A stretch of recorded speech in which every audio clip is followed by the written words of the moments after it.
Olá, turma! Nossa aula de hoje é sobre trabalhos e máquinas.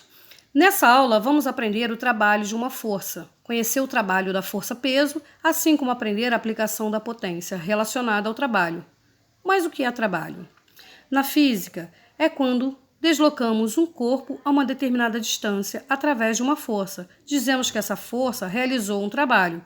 Por exemplo, empurrar uma mesa, um sofá.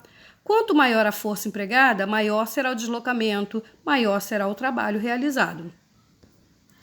Matematicamente falando, o conceito físico de trabalho difere da ideia que popularmente se tem dele. Na física, o conceito de trabalho é mais restrito ao estar associado à força e a deslocamento.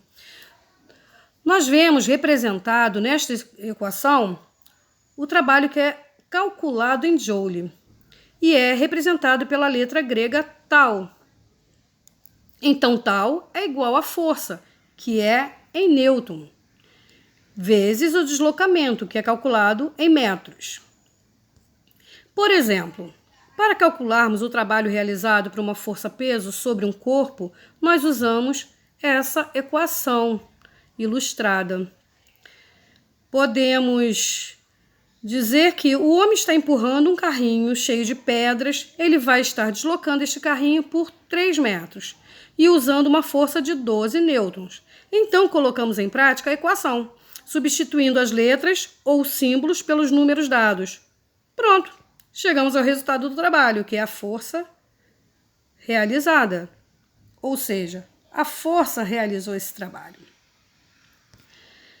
Nós temos outros tipos de força. Por exemplo, para calcularmos o trabalho realizado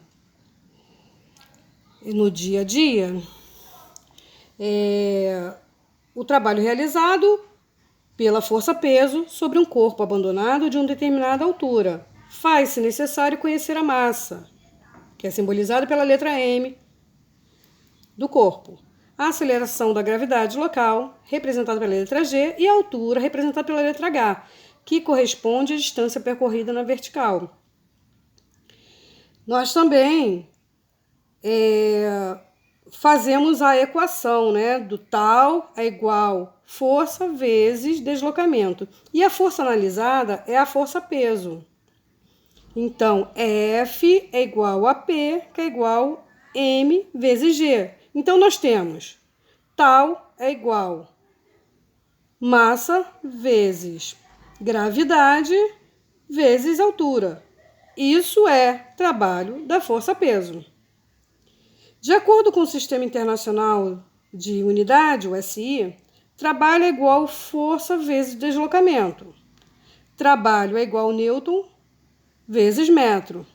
Trabalho é igual a joule, que é o resultado disso tudo. Outras unidades de trabalho podem ser utilizadas como o múltiplo quilowatts por hora e o submúltiplo elétron-volt. Para quem não conhece a unidade de elétron-volts, é quando há partículas em movimento em um campo eletrostático. Há uma força eletrostática. O trabalho realizado por essa força pode ser representado por joule. No entanto, como seu valor é extremamente fraco, então a unidade usada para esse tipo de trabalho é o eletronvolt. Temos algumas observações sobre o trabalho. O trabalho sempre será realizado pela da força aplicada. O trabalho é realizado em deslocamento. O trabalho será positivo quando a força estiver no mesmo sentido do deslocamento e negativo quando a força estiver no sentido oposto ao do deslocamento. O trabalho depende do referencial adotado. O trabalho é uma grandeza escalar. E a variação do tempo é calculado em segundos. A variação do tempo pode ser o tempo final menos o tempo inicial.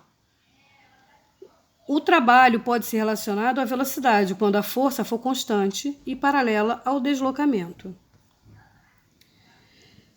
Máquinas é todo e qualquer dispositivo que muda o sentido ou a intensidade de uma força com a utilização do trabalho, facilitando assim a execução da tarefa.